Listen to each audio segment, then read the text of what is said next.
Good morning class 8। बेटा हमारा जो है हिंदी फर्स्ट चल रहा है और हिंदी फर्स्ट में हमारा जो है फर्स्ट चैप्टर कंप्लीट हो गया है। बेटा आज से हमारा जो है सेकेंड चैप्टर स्टार्ट हो रहा है। तो सेकेंड चैप्टर का नाम है लाख की चूड़ियाँ।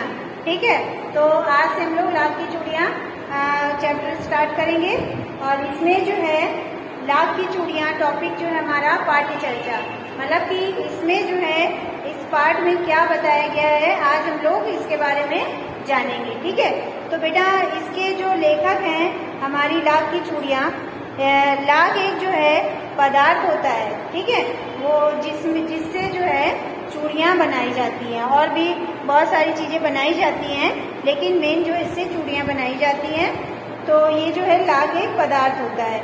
इस कहानी के लेखक कामता नाथ जी हैं। कौन है बेटा?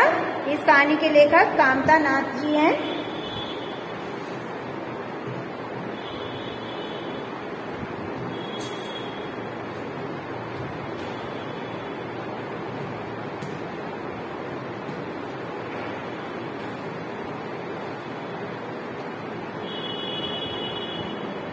इस कहानी के लेखक जो हैं कामता नाथ जी हैं और इन्होंने जो है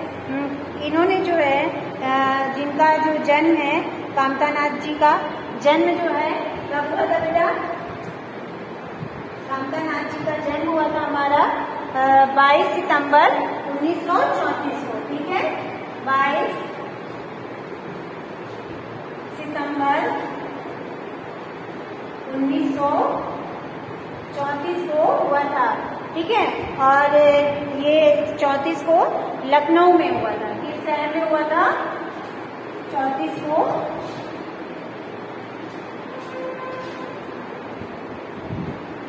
लखनऊ में हुआ था। ठीक है, और इनकी जो मृत्यु है वो बेटा वो कब हुई थी? इनकी जो कामता नाथ जी की जो है इनकी मृत्यु हुई थी हमारी जन्म हुआ था इनका 22 सितंबर 1934 को और मृत्यु हुई थी 7 दिसंबर 1912 को। कब हुई थी? 7 दिसंबर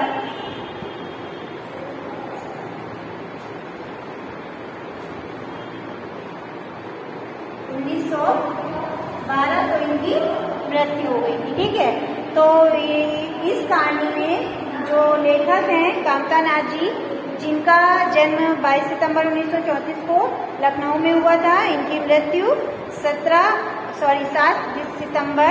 7 दिसंबर 2012 में हुई थी। कामता नाथ जी लाख की चूड़ियों के आधार पर हमें ये समझाना चाहते हैं कि इस तरह से गांव-गांव में शहरी भरम हो गया है कि नए नए उद्योग की भरमार हो गई है। गांव-गांव में जो शहरी भरम हो गया है उसमें नए नए उद्योगों की भरमार हो गई है। अब पुराने हाथों से जो बनाई जाती थी चीजें, अब उनका काम काज थोड़ा सा धीमा हो गया है। जो लोग पहले पुराने लोग थे जो हाथों से चीजें बनाते थे, उनका कामकाज जो है अब धीमा हो गया है। उन मजदूरों को अनेकों तरह की तकलीफों झेलनी पड़ रही हैं क्योंकि लोग अब मशीनों से बने पदार्थों का इस्तेमाल करने लगे हैं। ठीक है, तो इन्होंने जो है जो पहले जो हाथ से जो चीजें बनाई जाती थी उसके बारे में समझाया है कि पहले के लोग जो ये सब करते थे अब वो धीरे धीरे खत्म हो रहा है और लोग जो है मशीनों से जो भी पदार्थ बनाए जाते थे उसका इस्तेमाल करने लगे हैं। और साथ ही साथ गांव-गांव में जो रिश्ते नाते की जो गरिमा थी वो समाप्त हो रही है। जैसे कि गांव-गांव में लोग सामान लेने जाते थे, बनाते थे और दूसरे देश और गांव में देने जाते थे, अब ऐसा कुछ नहीं रह गया है। तो जो उसमें रिश्ते नाती थी वो सब समाप्त हो रही हैं। यह सब इस कहानी में बताया गया है। कामता नाथ जी ने इस कहानी में ये सब बातें बताई है। तो अब हम लोग पाठ्य चर्चा, मतलब इस कहानी में क्या है, इस पाठ को रीड करते हैं बेटा और इसको समझते हैं कि इसमें क्या क्या चीजें बताई गई हैं। तो लेखक कामता जी कहते हैं, सारे गांव में बदलू मुझे सबसे अच्छा आदमी था क्योंकि वह मुझे सुंदर सुंदर लाख की गोलियां बनाकर देता था। गोलियां मतलब बेटा कंचे। मुझे अपने मामा के गांव जाना सबसे बड़ा चाव है, चाव मतलब खुशी, चाव है, खुशी है। यही था कि जब मैं वहाँ से लौटता था तो मेरे पास ढेर सारी गोलियां यानी कि कंचे थे, क्योंकि वो बनाकर देते थे। होती थी रंग बिरंगी गोलियां जो किसी भी बच्चे का मन मोह ले, यानी कि आकर्षित कर ले। जो रंग बिरंगी जो कंचे की गोलियां थी वो किसी भी बच्चे का मन मोह लेती थी।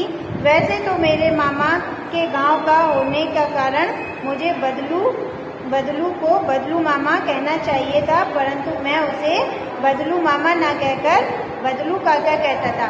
मेरा गांव था तो गांव में लोग जो हमारे थे नाना मामा रहते थे, लेकिन जो वहाँ के बच्चे थे वो बदलू को बदलू काका कहते थे, तो मैं भी उन्हें बदलू काका कहकर बुलाता था। ठीक है, जैसा कि गांव के सभी बच्चे उसे कहते थे। ठीक है, मकान के सामने बड़ा सा आंगन था, सहन था, सहन मतलब बेटा आंगन, जिसमें एक पुराना नीम का वृक्ष था, वृक्ष यानी कि पेड़ लगा था। उसी के नीचे बैठकर बदलू अपना काम किया करता था।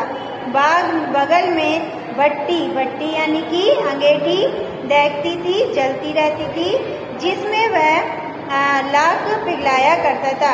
आप इसमें चित्र में देखिए बेटा, जो भट्टी है वो उसके बगल में है और उसमें लाख पिघल रहा है। ठीक है, सामने एक लकड़ी की चौखट पड़ी रहती थी। चौखट मतलब चौखट टुकड़े पड़े रहते थे, जिस पर लाख के मुलायम होने पर वह उसे सलाख से के सामने समान पतला करके चूड़ी का आकार देता।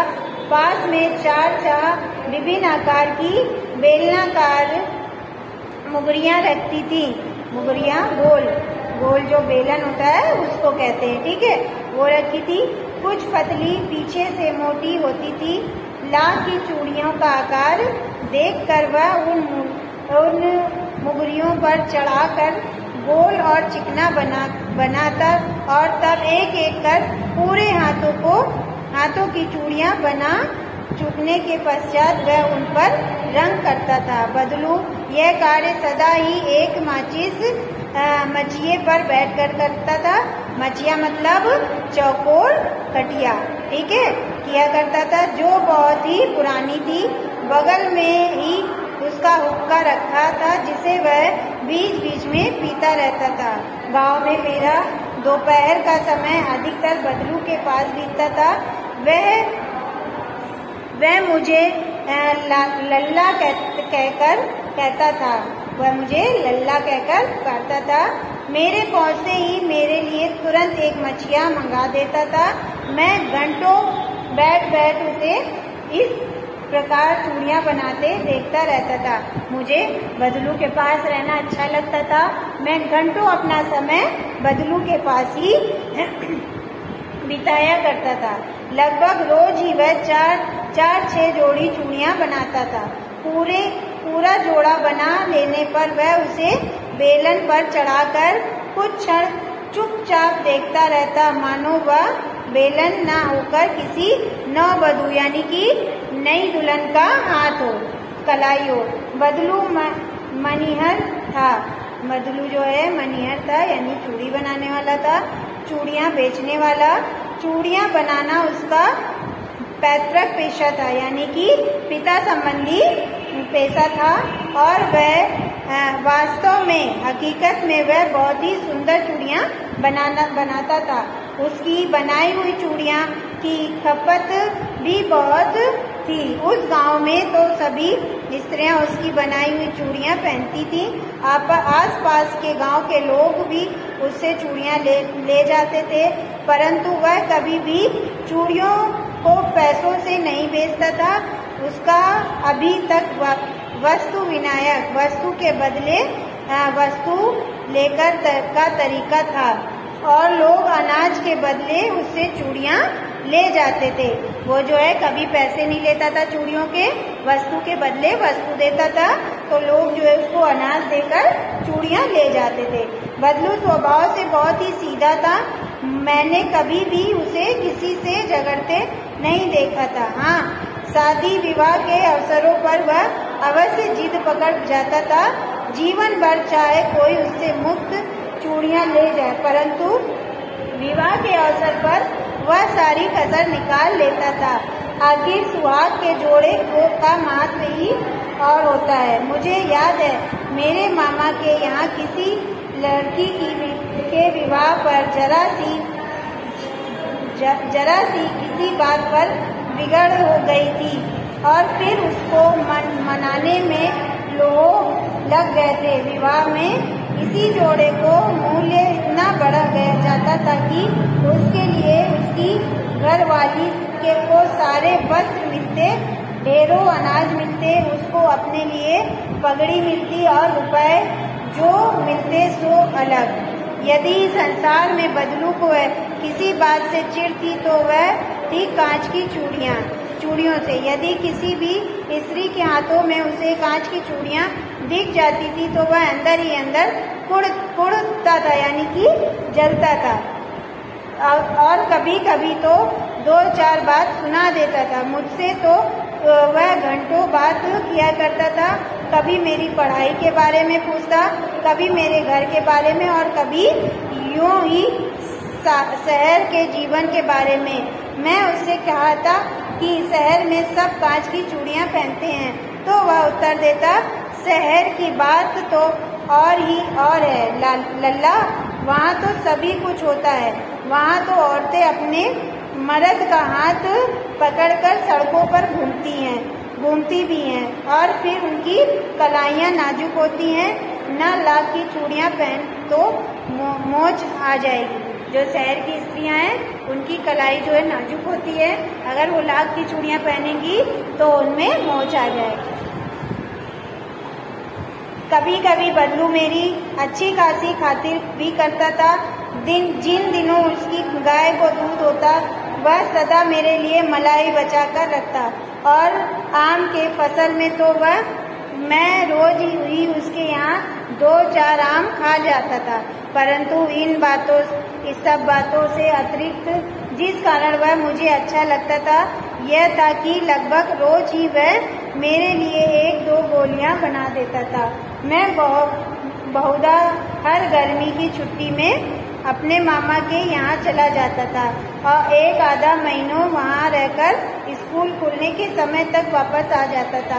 2-3 बार ही मैं अपने मामा के यहाँ गया हो जाऊंगा। तभी मेरे पिता की एक दुकान एक दूर के शहर में बदली हो गई और एक लंबी अवधि तक मैं अपने मामा के गांव न जा सका। तब लगभग 8-10 वर्षों के बाद जब मैं वहां गया तो इतना बड़ा हो चुका था कि लाख की गोलियां में मेरी रुचि नहीं रह गई थी। अतः गांव में होते हुए भी कई दिनों तक मुझे बदलू का ध्यान न आया।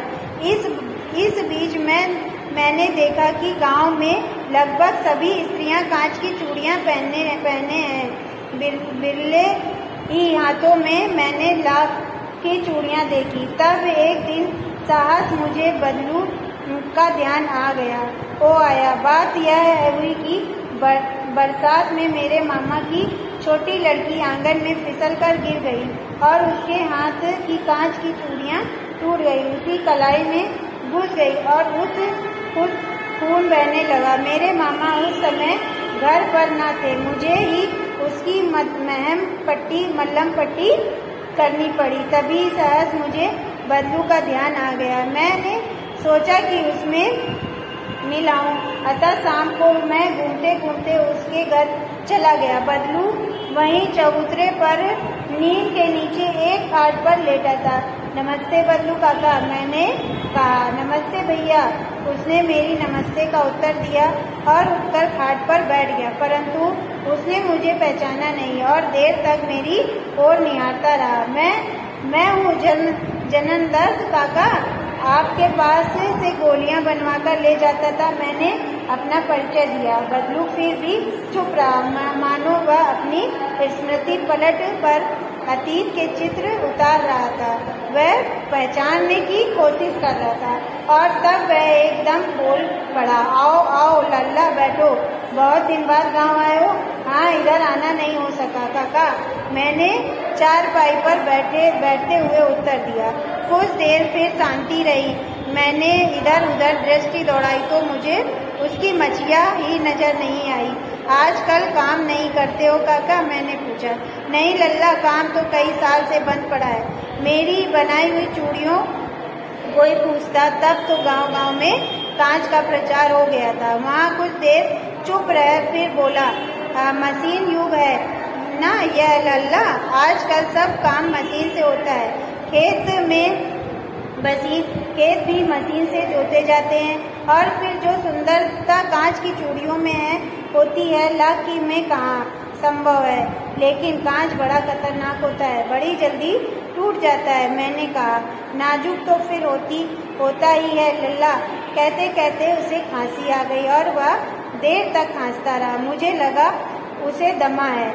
आस्था के पास साथ साथ उसका शरीर ढल चुका था। उसके हाथों पर और माथे पर नसें उभर आई थी। जानो कैसे उसने मेरी शंका भाप ली और बोला, दमा नहीं, मुझे फसली खांसी है। यह 2 महीने से आ रही है। 10-15 दिन में ठीक हो जाएगी। मैं चुप रहा। मुझे लगा उसके अंदर कोई बहुत बड़ी व्यक्ति छिपी है। मैं देर तक सोचता रहा कि इस मशीन युग ने कितना हाथ काट दिया है। कुछ देर फिर शांति रही जो मुझे अच्छी नहीं लगी। आम की फसल अब कैसी है काका? कुछ देर पश्चात मैंने बात का विषय बदलते हुए पूछा। अच्छी है लल्ला, बहुत अच्छी है, उसने कहकर उत्तर दिया। अंदर अपनी बेटी को आवाज दी और अरे रज्जो, लल्ला के लिए आम तो ले आ। फिर मेरी ओर मुसीबत होकर बोला, माफ करना लल्ला, तुम्हें आम खिलाना भूल गया था। नहीं काका, आम तो इस साल बहुत आया। वाह वाह, बिना आम खिलाए कैसे जाने दूंगा? मैं चुप हो गया। मुझे वे दिन याद आ गया जब मेरे लिए मलाई बचाकर रखता था। गाय तो अच्छी है ना काका? मैंने पूछा। गाय कहाँ लल्ला, 2 साल हो बेच दी गाय। इतने में रज्जू उसकी बेटी अंदर से एक डलिया में टोकरी में आम आई। यह तो बहुत है काका, इतने खा पाऊंगा मैं? वाह वाह वाह, हंस पड़ा। और शहरी ठहरने में तुम्हारे उम्र का था तो इसके चौगने आम बखत में खा जाता था। एक समय में इससे दुगने आम खा जाता था। आप लोग, अच्छा बेटी लल्ला, 4-5 आम छाट कर दो, सिंदूरी वाले देना। देखो लाल कैसे इसी साल के पेड़ तैयार हुए हैं। रज्जो ने 4-5 आम अंजलि में लेकर उससे मेरी ओर बढ़ाया। आम लेने के गई मेरी गोरी कलाई में पर लाख की चूड़ियां बहुत ही फब रही हैं। बदलू ने मेरी दृष्टि देख ली और बोल पड़ा, यही आखिरी जोड़ी बनाया था जमींदार साहब की बेटी के विवाह पर। 10 आने पैसे मुझे दे रहे थे, मैंने जोड़ी नहीं दिया। कहा शहर से ले आओ। मैं आम ले लिया और खाकर थोड़ी देर पश्चात चला आया। मुझे प्रसन्नता हुई कि बदलू हार कर भी हार नहीं मानी थी। उसकी व्यक्ति कांच की चूड़ियों जैसी न थी कि आसानी से टूट जाए। तो बेटा इससे क्या पता चलता है? इस कहानी से ये पता चलता है कि जो बदलू था वो लाख की चूड़ियां बनाता था और वो उसका जो काम था वो ठप हो गया था, लेकिन उसके बाद भी उसने हार नहीं मानी थी और वो कुशलता से अपना जीवन व्यतीत कर रहा था। तो बेटा आज जो है हमारा पाठ्य चर्चा समाप्त हो गया है। अब कल की क्लास में हमारा अभ्यास कार्य होगा। तो आज की क्लास समाप्त होती है। Thank you class.